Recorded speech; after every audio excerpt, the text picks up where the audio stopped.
Chapter 8 Hope's Ubiquity. Leon had taken his seat shortly after Ragnar and Hope discussed the situation aboard the other SFT. No one knew what had happened to Dabriana or what his status was, and it was likely to be a while until they were updated on it. Exhausted, and trying to take his mind off of things, Leon had been looking around inside of the ship. After sitting down for a bit, he was given a drink of water. Oddly enough, the water came from within the vessel and was cycled up into a disposable container just after he thought about needing a drink. He watched outside of the aircraft via a small hologram that was projected in front of him from his chair. Although there wasn't much he could see, he continued to watch it for quite some time. The thing that had intrigued him most was the peculiar colors of the sky, and clouds that reflected off of the moonlight. There were different shades of blue, purple, and even some pinks mixed in throughout, which satisfied him as they continued drifting throughout the night sky. He was able to both watch and listen outside of the SFT, as the wind had been filtered out. There wasn't much that could be heard from this height, but the occasional bird that they flew by didn't bother him at all. It was really quite relaxing until there was a loud bang.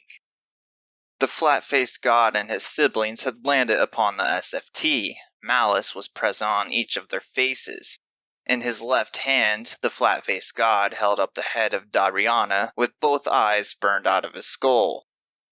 He held out for as long as he could.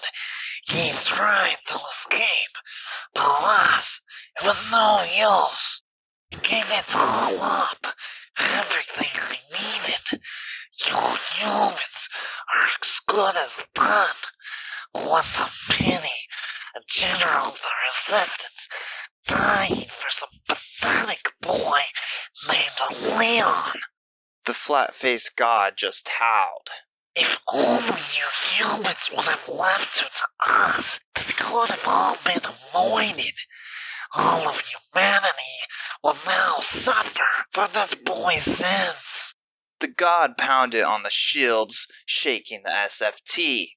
We will be arriving at Lotus soon, and all of humanity will die. You are all done for, the god said, while the others continued to holler. We will be arriving at Lotus soon, the flat-faced god said again. We will be arriving at Salutis soon, Hope said as Leon opened his eyes. Vance was over him, now shaking him gently. Hey kid, are you okay? You looked like you were having some bad dreams. We'll be landing in Salutis in a moment. Leon was still pretty out of it, but he hadn't been really able to sleep much lately with everything going on. He rubbed his eyes and looked around. The hologram was still up in front of him, and on the outside of the SFT, there was nothing but clear skies and 2 moons. No banging sounds, no laughing gods, and no dead Dabriana. I'll be fine, Leon said, while giving him a somewhat strange look. A few hours earlier, without the interference of Remy, he would have been the one who had killed him. Vance sat back down a few feet away, closer to Clavin and Dane. We are now arriving at Salutis, Hope said, as she appeared in front of everyone. Please remain seated as we land. This didn't seem to really bother anyone, as everyone there was tired. Some were still sad about those that had been lost in the conflict, but except for one older woman, they were keeping it together pretty well. The hologram was turned off, and the translucent imaging had taken over the whole SFT. Everyone could now see ultimately what was going on outside, and it was as if they were floating. Some didn't seem to like this too much, and gave an expression that clearly said they weren't a fan of heights. Those that were reacting negatively had the imaging around their chair turned back to normal, and a shade appeared in front of them. This allowed them to see the interior of the ship, and did well to calm most of them down. As the ship descended downwards, only the vast ocean below could be seen.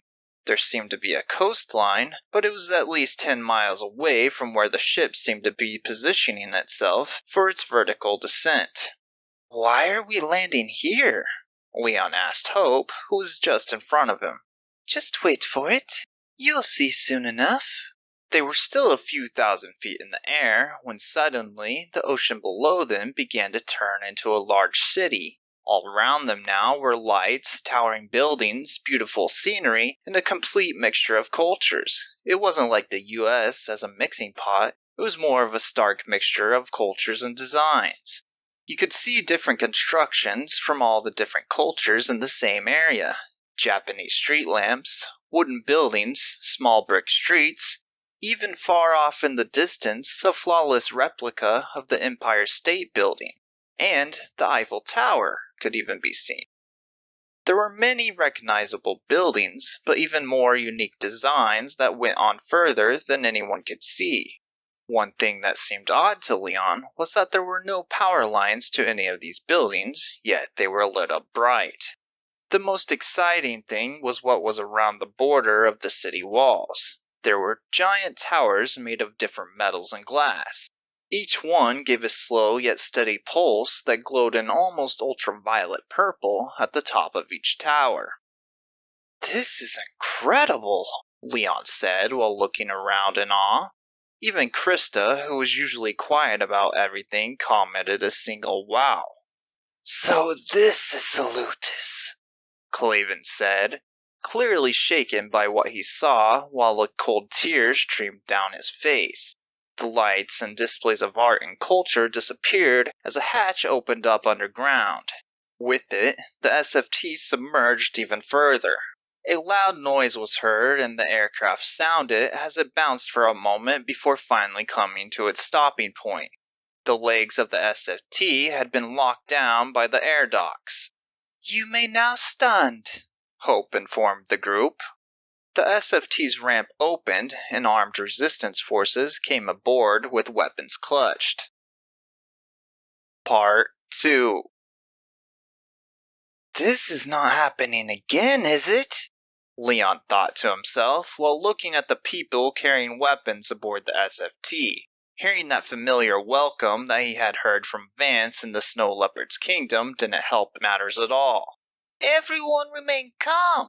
There's nothing to fear," said a muscular woman who looked to be in her late 30s to early 40s. "We are here to escort a few of you to your debriefings before your trial. Now, if you stand up and come with us without making a scene, that would make things much easier and be much appreciated.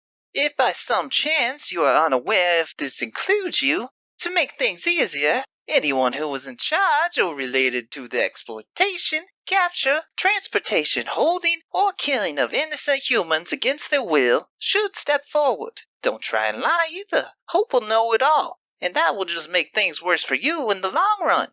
As for the rest of you, Hope will take you to where you need to go, and help you get processed and set up through different channels." Clavin stood and handed his son back to the nurse. "Take care of him for me," he told her. She nodded. Vance and Dane followed Clavin, along with a couple of guards from the kingdom. Krista stood and approached Ragnar.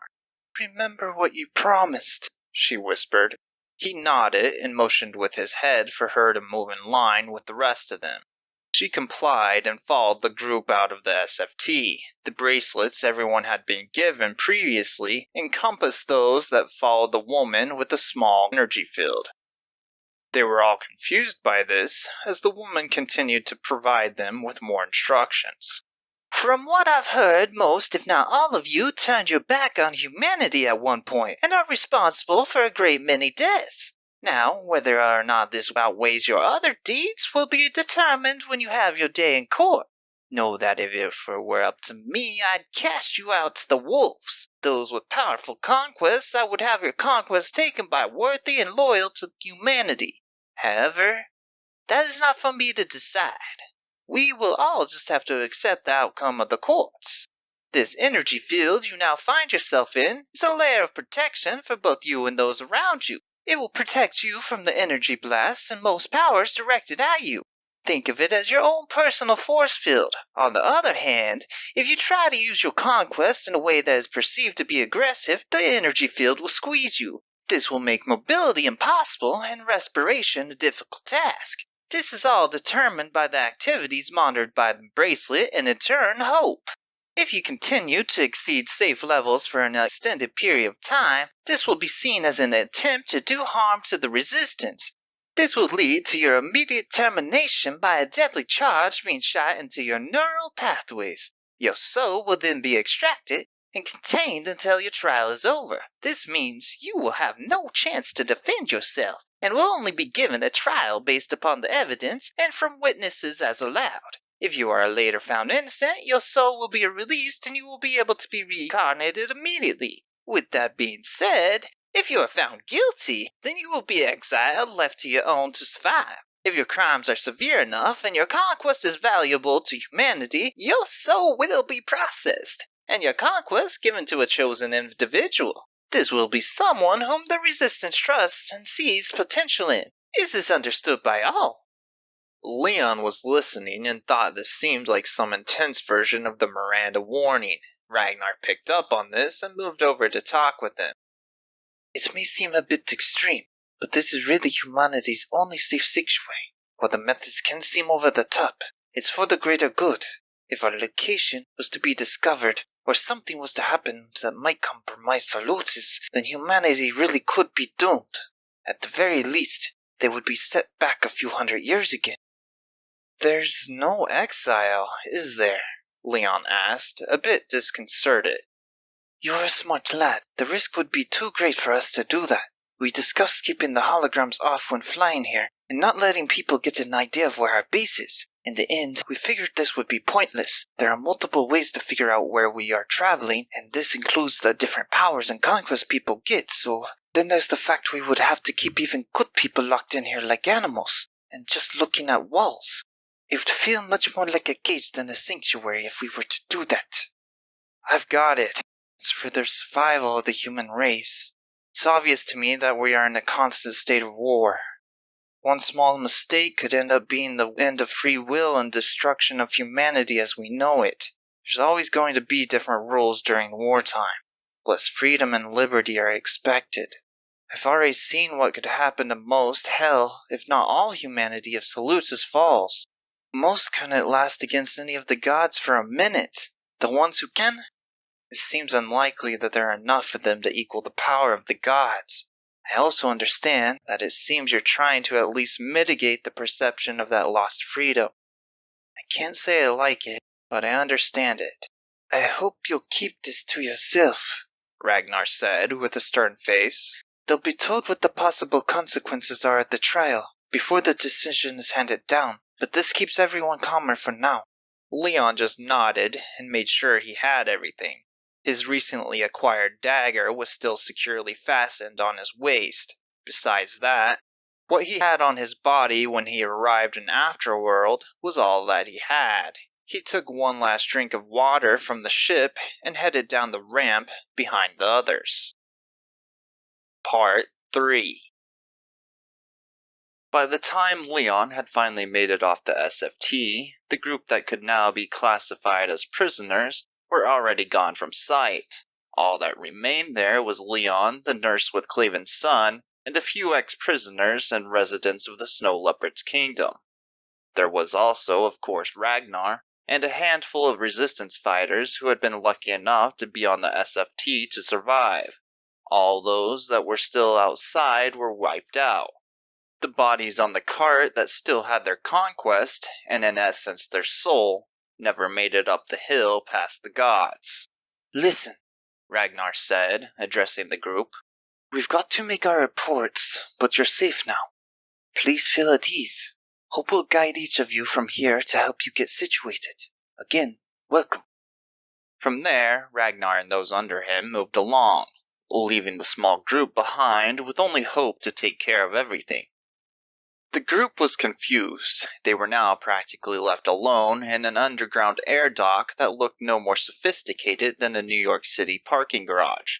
Around them were a few other SFTs and different-looking aircraft, some larger, some smaller, none of which had ever been seen by anyone here. Oddly enough, no one seemed to be interested in any of them. They were all much more focused on trying to figure out how an aircraft's AI was supposed to take care of them. They all looked up at her, exhausted, both mentally and physically, awaiting directions. Calm down, I assure you. There is nothing for you to worry about, Hope said. She knew just how confused each of them was, and acted immediately to ease their worries. Now I'm sure you all have questions, but don't worry. I'll address each of them as they come. I know that most of you are worn out, so I'll try and make this process as simple as I can. She walked forward, descending from the aircraft, and passed by in front of the group. Please follow me. I will explain things as we progress. The group followed behind her, still surprised she was even able to leave the ship. I'm getting a lot of odd looks, and I'm not surprised, so let me explain a few things. First of all, the reason I can move about is both due to your bracelets and the city. Each bracelet is both a receiver and a transmitter, which I can utilize for the purpose of your well-being. Each bracelet has a hexapentacontradictor core processor within it, or if you prefer, you can just call it a 256 core processor. Each one runs off both solar energy and, when available, wireless energy, which can keep them running through almost all conditions. I will get into the latter at another time. For now, just know that I can utilize each individual unit's abilities when needed. I can use those fragments, as they're called, either separate or as a cluster unit. Just so you know, the SFTs have around a 2000 core processor in them right now, though we're in the process of upgrading them to a 3000 series. Most were at a loss right now and explained that they didn't know what a processor was, or even solar energy. Hope did her best to reassure them that they would be fine and would be placed in a rudimentary class for necessary Earth information and technology. Leon had his own questions. So what you're saying is, well, I'm honestly shocked if what you say is true. Has technology really advanced to the point that Earth's tech would seem almost ancient? You mentioned solar energy before, yet I've only seen moonlight. How is this possible? I know that it's possible to produce small amounts of solar energy from moonlight, but we're talking fractions. Is that really enough to power a 256 core processor? Hope smiled at Leon. An astute observation, Leon. 10 points for Gryffindor, she said, chuckling. The answer to your question is within your own observation, yet hidden. You see, the moons here are unique and not ordinary by any means. They produce both the energy needed for solar energy as well as the light needed to grow plants and for photosynthesis to take place. So, while it looks nighttime outside, it is quite different from the kind of night that you are used to. On the other hand, even if solar energy weren't enough, we have wireless energy. This is thanks to the brilliance of Nikola Tesla and his Tesla towers. With his diligence in working on completing his work and advancing his original theories, we have perfected the wireless transmission of energy and long-distance communication techniques.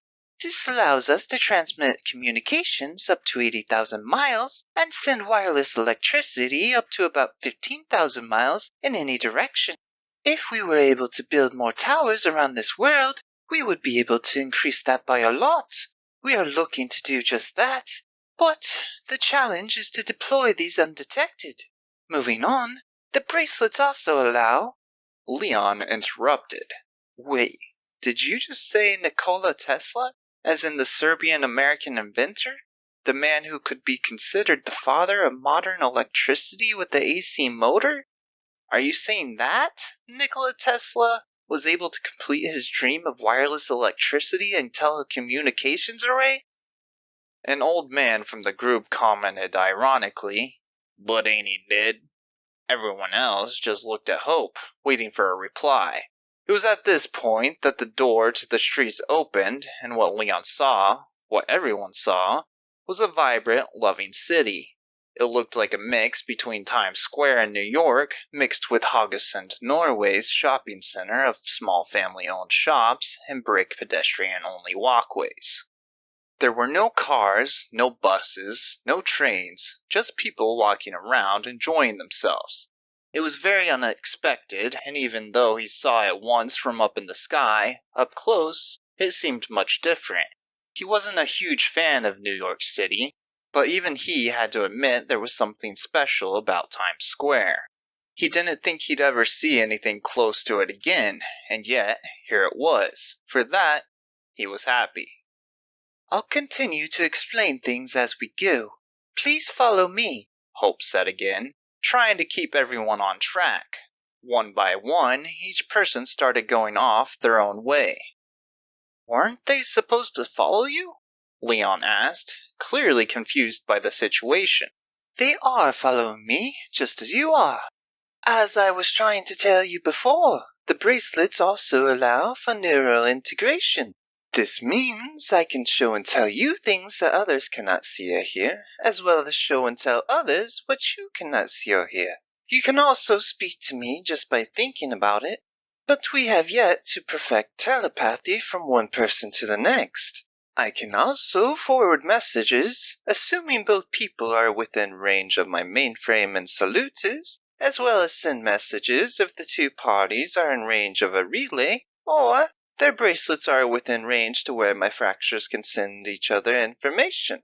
Most people just prefer to send voice communications, as it is more personal, just as you saw Dabriana and Ragnar do, though it can of course be quite slower. Depending on the situation, it may not be advisable to do so, so I will send the messages to the other party, and my fracture will relay that message to them. Fractures? Leon thought to himself.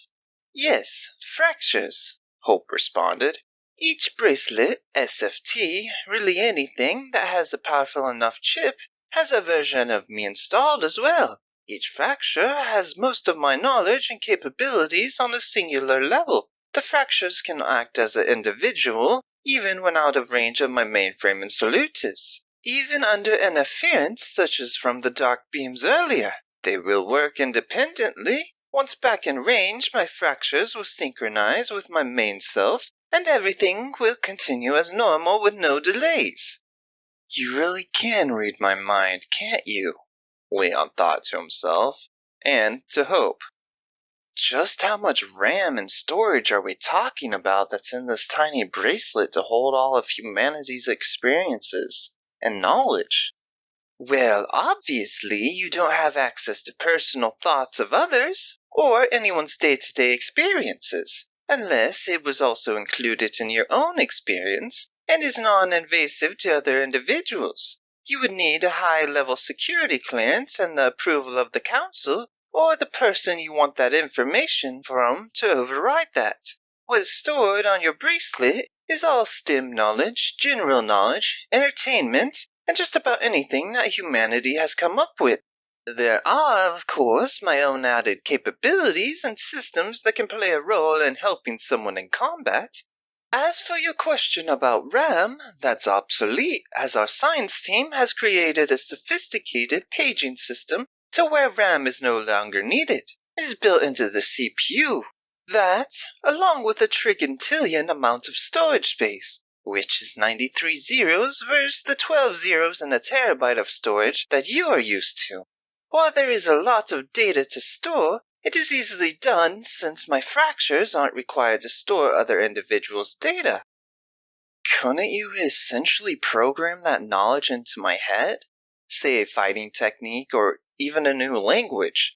While I can decipher and translate a conversation in real time for you, I cannot program it into your mind due to the associated risk with it. In previous tests before, it ended up killing those individuals. Once reincarnated, they were unable to remember what it was I was trying to teach them in the first place. One of my main useful functions is that I can analyze fighting patterns to some extent, and can help you to predict the incoming attacks. I guess you could say that is part of my OP functions, or omniscient protection. Though there are limits to what I've been able to do for people in terms of that. Also, not everyone's mind can handle the strain for too long. It depends on the person and can vary depending on the conquest. With you, though, well, it doesn't matter. Regardless, I hope this helps you understand things a little more clearly. For reference, you can disable my features at any time using your own judgment. I will then stay disabled until it is your will to enable me again. This is what you may have noticed watching Ragnar fighting the Beta Guardian earlier.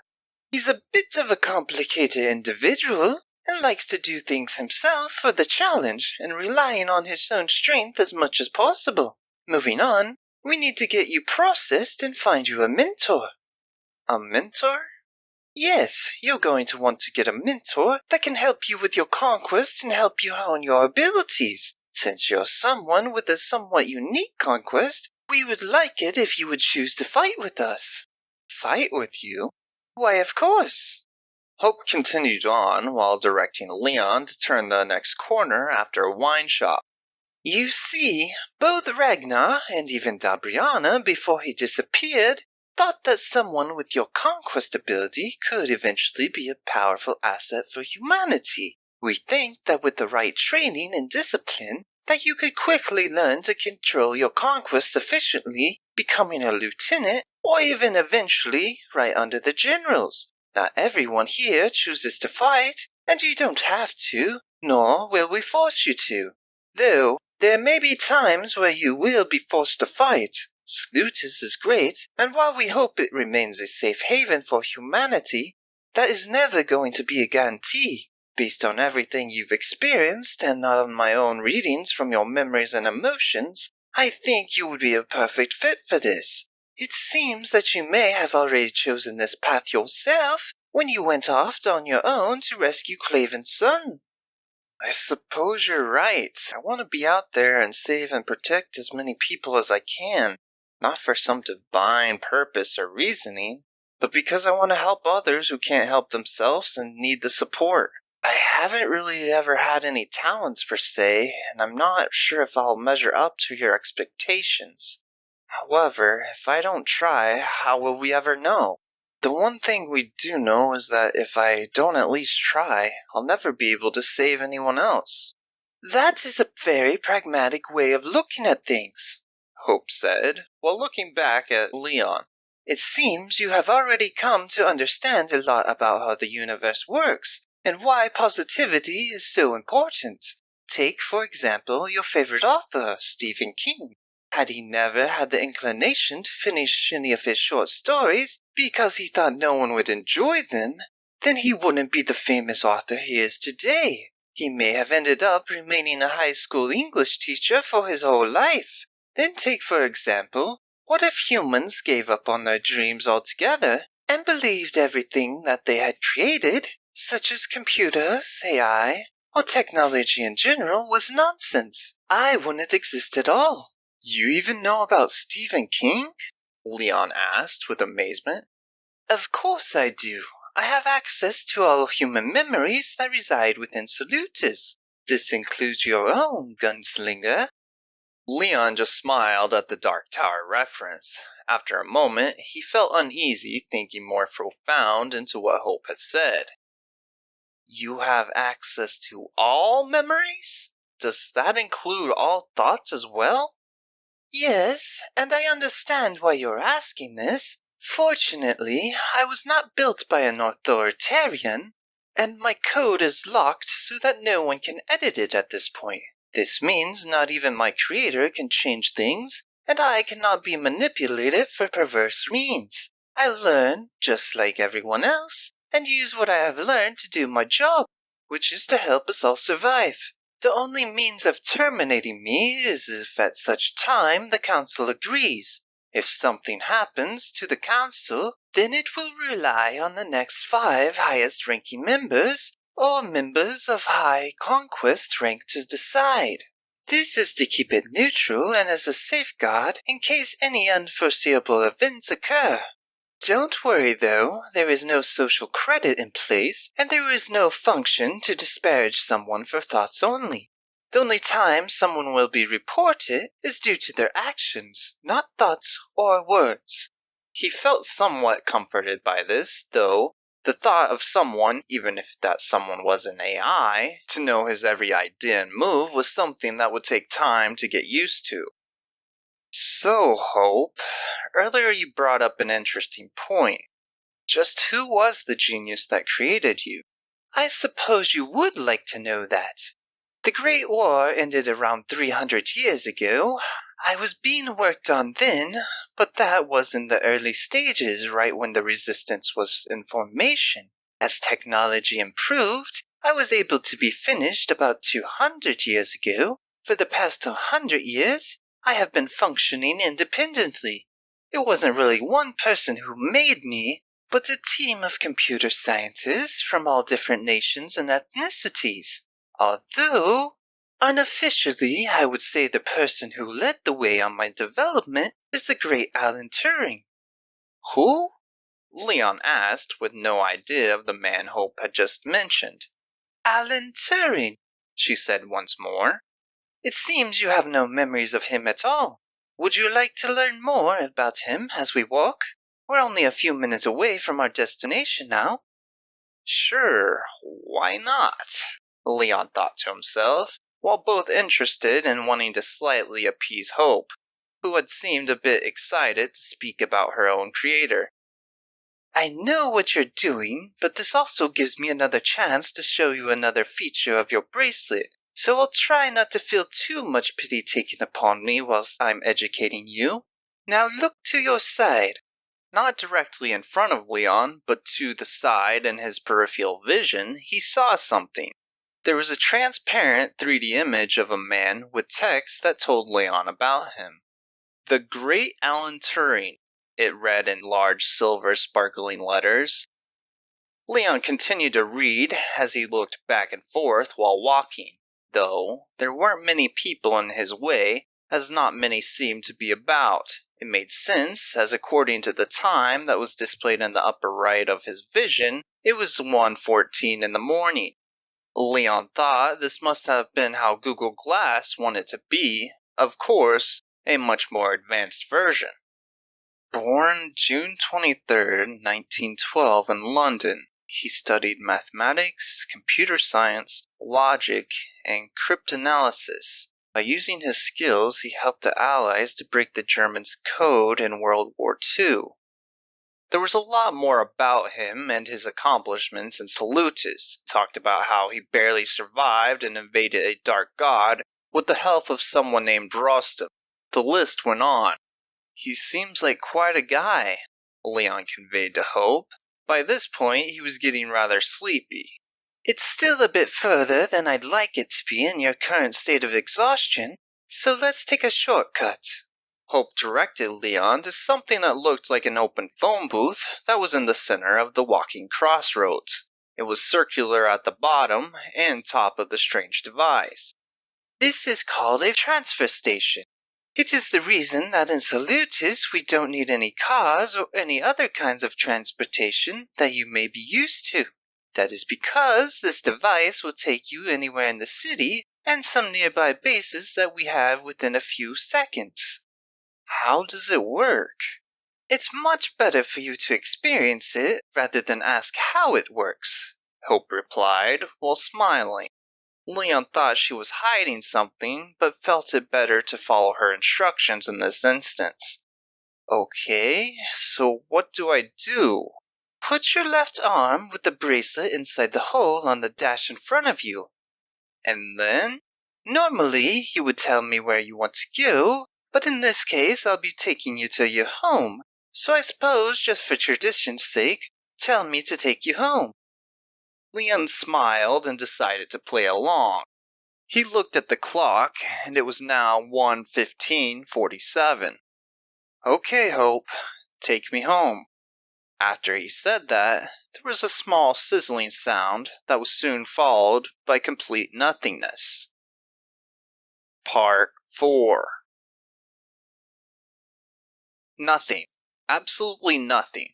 There were no thoughts to be had, no sense of being or self-awareness. Nothing.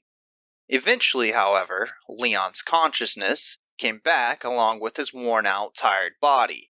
He opened his eyes to find that he was standing in the same position at a transfer station, but everything around him was now different. He heard a click on his left wrist, and the station let loose of him. The time reappeared in his vision, and it was now 1:15:58. Only about 8 seconds had passed since he told Hope to take him home. Was that really only 8 seconds? He thought to himself. Hope appeared back beside him and decided to explain things in a bit further detail this time. What you just experienced was a transportation known as MELT. This means micro-energy limited transfer. In essence, what just happened was that I blocked your pain receptors completely, and you were atomized. Your atoms were then transported, or rather beamed here using the particle beam technology, and your atoms, along with your soul, were then restored to their original state with this other transfer station.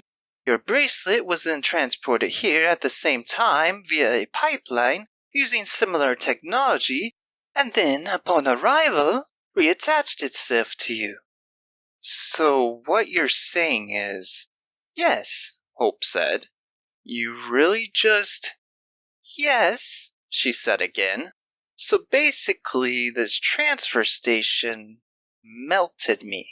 Well, yes, but it was only a short, temporary melting, Hope said while smiling.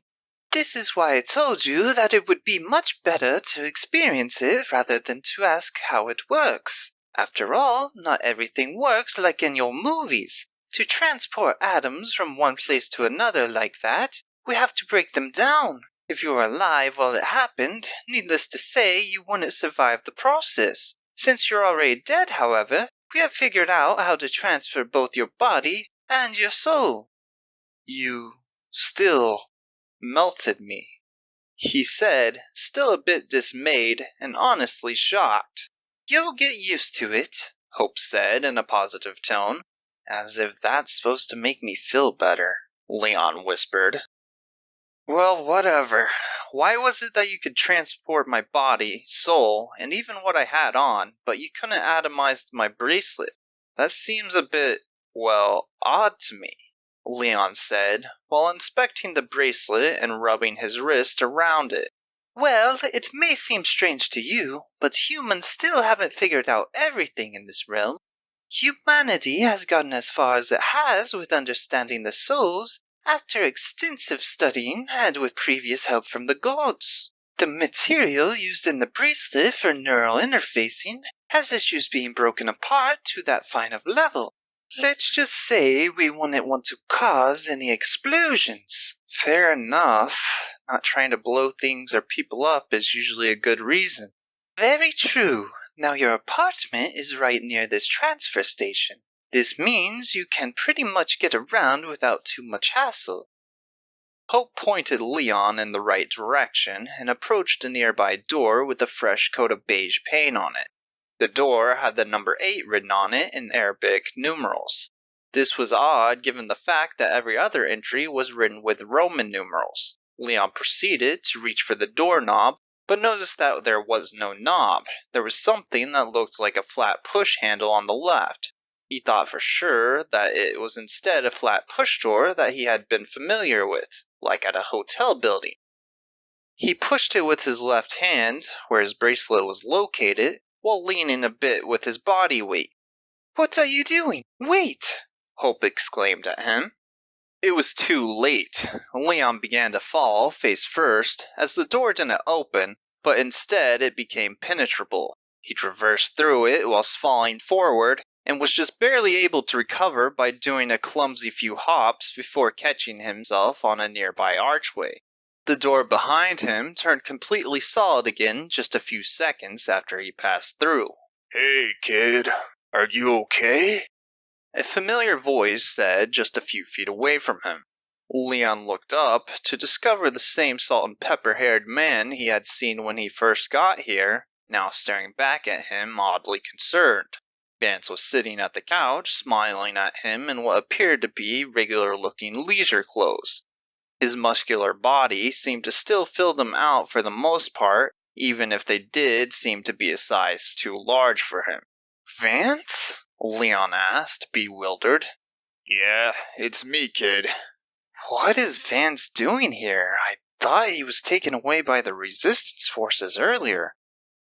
Leon asked Hope by thinking, without giving any further indication to Vance that he was surprised by his presence. I was going to tell you, but you kind of stumbled in before I had the chance to do so. Due to room constraints and the policy of not allowing potential criminals to be held together among other things, well, it just worked out that he's your roommate.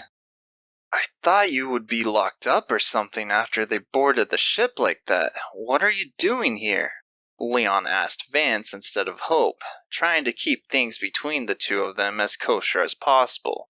It wasn't that Leon particularly disliked Vance, it was that he had just tried to kill him.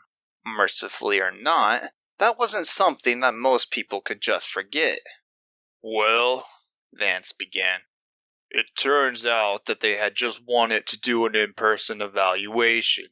They realized we were all pretty much exhausted, decided to do it tomorrow, making things clear that we were under constant surveillance 24/7. One wrong move and, well, you heard the speech. So I'm stuck here with you until then, and at least until the trial takes place. I've got a meeting tomorrow, and I'm not allowed to leave the house without explicit instructions to do otherwise. He paused for a moment as a sullen look appeared among his usually stoic face. Sorry, kid. I'm so sorry, Vance said, now with tears in his eyes. I need you to know that. It's no excuse, but I was trying to protect the people there. I think this is how most of us... I'm not saying you have to forgive me, but I do hope that one day you will be able to. Leon looked at the broken man in front of him. He knew that he was sincere about what he was saying. The expression on his face said it all. Leon thought for a moment about what it was that led him to do what he did.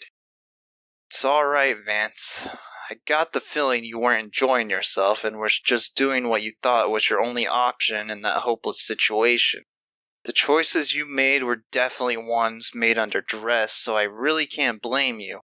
If I were in the same situation and had been for as many years as you guys had been, I really don't think I would have been able to do much of anything different. I would have been feeling as hopeless as you guys were. So you don't need to apologize, and let's just move on from here. Leon didn't want to feel like he was avoiding him, but he was exhausted and not really in the mood to talk any further. He looked around, finding a door in front of him towards the left. Hope, is that my room, perhaps? Yes, that is your room. It opens the same as the front door and will only open for you. Try not to fall over this time. Leon shook his head slightly and moved towards the door. Sorry to cut this short after all that, but I need to get some sleep. I'm beyond exhausted at this point, he said, looking back at Vance, who was still a bit shaken. Vance nodded and waved him off for the night. Leon put his palm against the push-handled door in front of him, and it became something mixed between a liquid and gas. He quickly traversed through it, and it closed up behind him, becoming solid once more. You don't need to travel through it that quickly, Hope said. As long as your hand is on it, or your body is detected within it, it will stay in its softer state. Leon just shrugged while mumbling something sarcastic at her. In front of him now was an oddly shaped bedroom that was about 8 feet wide and 19 feet long. The first thing he noticed was the queen-size bed at the end of the room near a window. As he made his way there, he also saw some sort of closet and an open door that led to a bathroom. He passed both by and fell face first into the bed.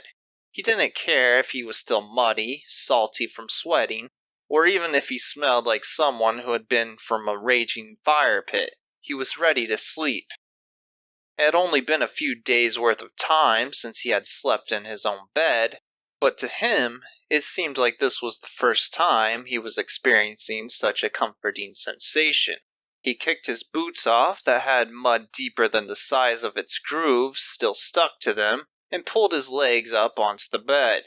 He laid there a minute and just stared out the window to his left. Usually, the city lights would distract him, and he would try to cover them up with a blind to fall asleep. But not this time. This time, they provided a comforting glow. A hopeful glow that allowed him to fall asleep the very moment his eyes rested in the comfort of his new home.